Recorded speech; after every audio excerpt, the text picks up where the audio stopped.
अस्सलामु अलैकुम वरहमतुल्लाहि वबरकातुहू। ला हौला वला कुव्वता इल्ला बिल्लाहिल अलियुल अज़ीम। हस्बुनल्लाहु व निअमल वकील। कुल लौ काना माअहू आलिहतन कमा यक़ूलून इज़्ज़ल लब्तगू इला ज़िल अर्शि सबीला।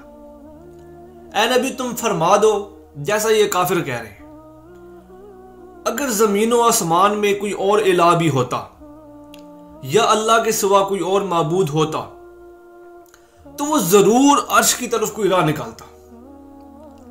इससे अगली आयत सूरह अंबिया आयत नंबर 22।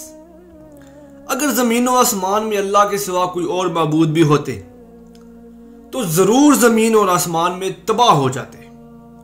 तो लोगों की बनाई हुई बातों से तो अल्लाह पाक है जो कि अर्श का मालिक है। इससे अगली आयत सूरह अल-मुमिनून आयत नंबर 91।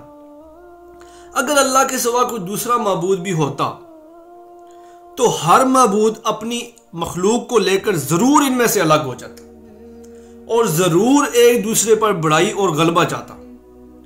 अल्लाह तो इन बातों से पाक है जो ये बयान करते हैं। आय हाय सर, ये 3 आयात क्या अल्लाह ताला की वननेस को एक्सप्लेन करते हैं? क्या अल्लाह ताला की यकताई को बयान करती हैं? और अल्लाह ताला ने किस खूबसूरत तरीके से अपनी यकताई को इन 3 आयात में बयान फरमाया है। ऐ नबी, तुम कह दो कि अगर अल्लाह के सिवा कोई और भी इलाह होता इज़्ज़ल लब्तगू इला ज़िल अर्शि सबीला, तो वो अल्लाह की तरफ कोई राह ना बनाता।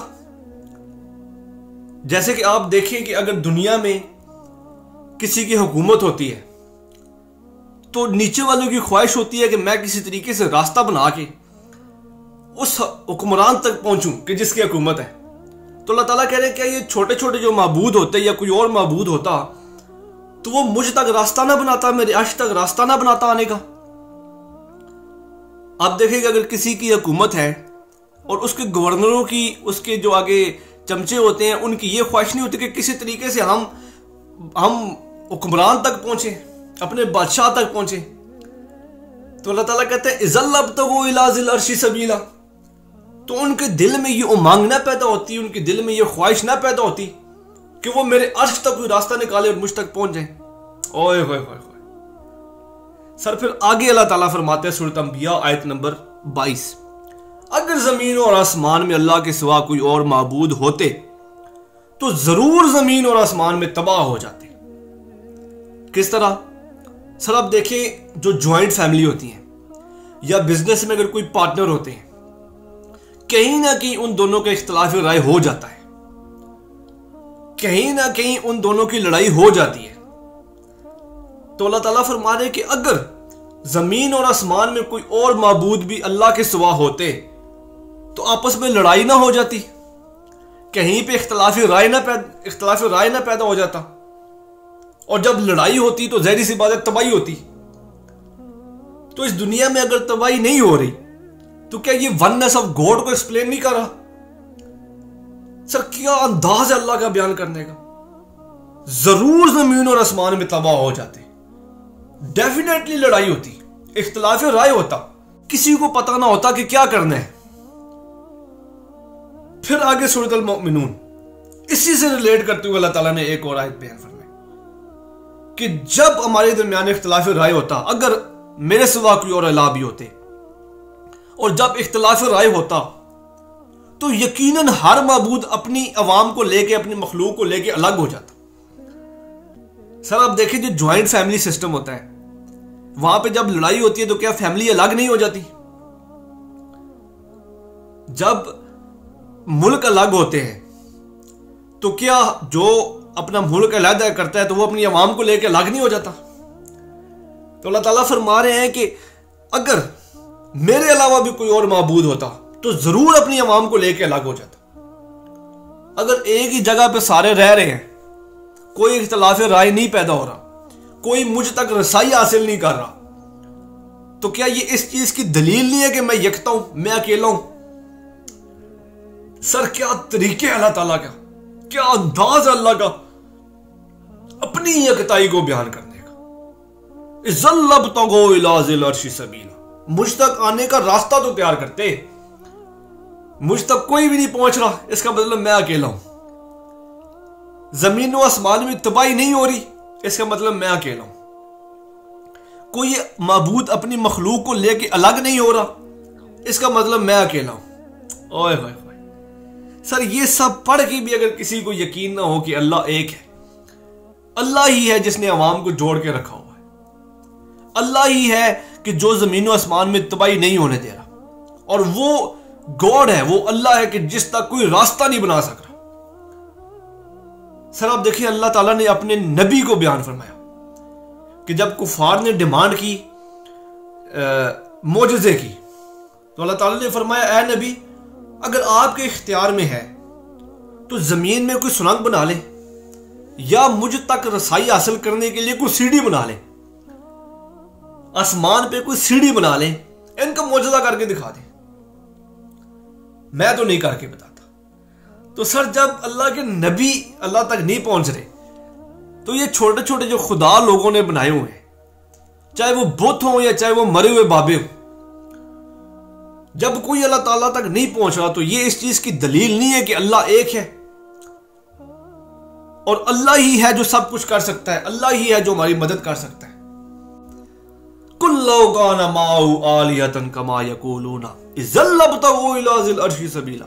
ओए होए सर, ये कुरान है ना सर, ये कुरान एक्सप्लेन कर रहा है, एक एक बात को एक्सप्लेन कर रहा है, लेकिन हम समझने के लिए नहीं तैयार, हम पढ़ने के लिए नहीं तैयार, क्योंकि हम पढ़ते ही नहीं है, हमें समझ गया है। ये एक एक आयत, इसका एक एक जुमला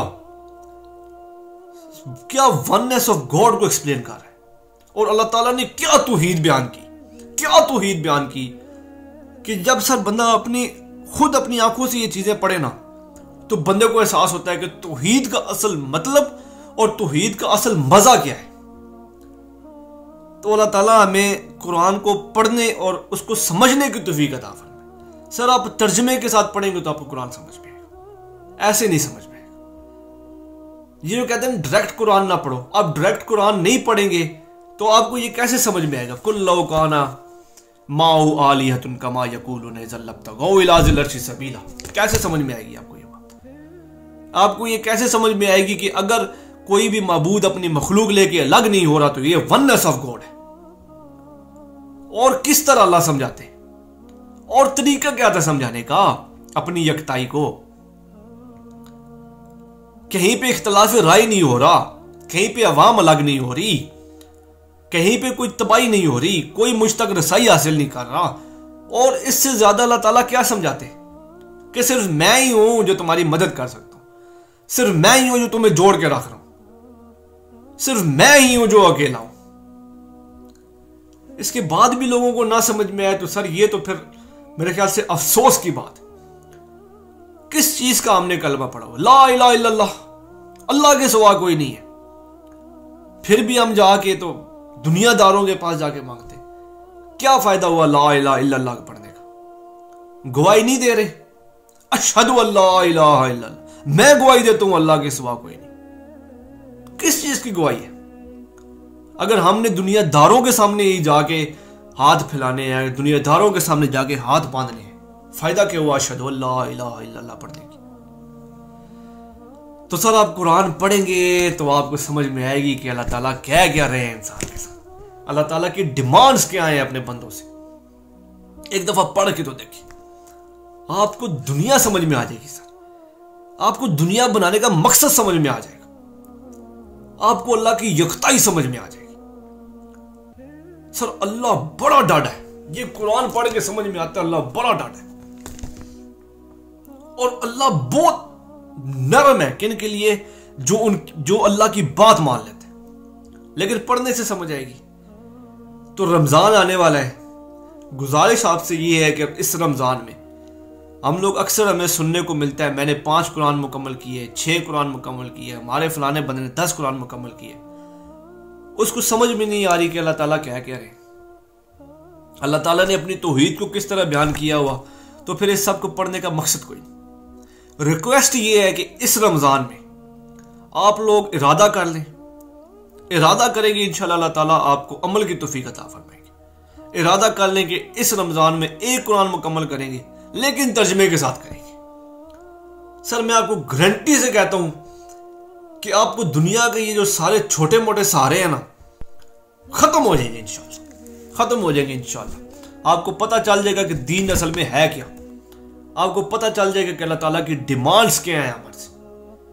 तो ये एक रिक्वेस्ट है, खुद कुरान पढ़े और तर्जमे के साथ पढ़े इस रमज़ान में। रमज़ान में अक्सर हमारी ये रूटीन हो जाती है कि हम कुरान पाक के साथ हमारा कनेक्शन बढ़ जाता है रमज़ान के महीने में। तो सर कनेक्शन फिर इस तरह बढ़ाएं कि फिर अलग ना हो, ये नहीं कि रमज़ान मुकम्मल हुआ और हमारा कनेक्शन ख़त्म। आप इसके साथ 30 दिन 31 दिन आप कनेक्शन बना लें, मैं गारंटी देता हूं कि ये आपको पूरी जिंदगी नहीं छोड़ेगी। ये ऐसी किताब है। तो सर पढ़ेंगे तो समझ आएगी ना कि अल्लाह ताला हमसे क्या कह रहे हैं। रिक्वेस्ट ये है कि इस रमज़ान में आप लोग तर्जमे के साथ कुरान पढ़ें, ताकि हम अपनी बाकी जो हमारी ज़िंदगी रहेगी है हमें कम से कम अल्लाह की पहचान तो इस वीडियो में जो कुछ बयान किया, कोई कमी पेशी होगी हो, गलती होगी हो, अल्लाह ताला माफ़ फरमाए और अल्लाह ताला हमें दीन को समझकर उस पर अमल पैरा होने की तौफीक अता फरमाए और आगे फैलाने की तौफीक अता फरमाए। वमा अलैना इल्लल बलागुल मुबीन। अस्सलामु अलैकुम व रहमतुल्लाहि व बरकातुहू।